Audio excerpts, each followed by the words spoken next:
এই কি লম্বা এক হাত।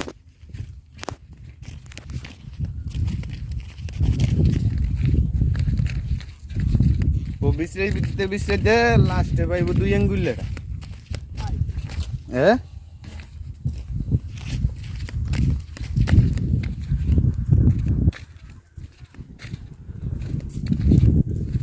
কি খায়?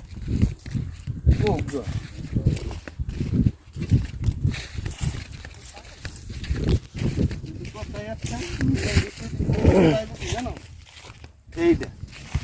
এই ক্ষেত পুরাটা জুড়ে মনে করেন যে এই ফুট চাষ করছে, কিন্তু আমরা আইসি এটা ফুট মানে নেওয়ার জন্য, একটা ফুটও পাকে নাই। এই যে দেখেন আমার একটা ফুট পুরি পাকে নাই, বুঝছেন? ফুট পাকেই নাই, ফুট এখনো পাকে নাই কে। আরও মনে করেন যে 20-25 দিন পরে ফুট পাকবো, বা 10-15 দিন পর।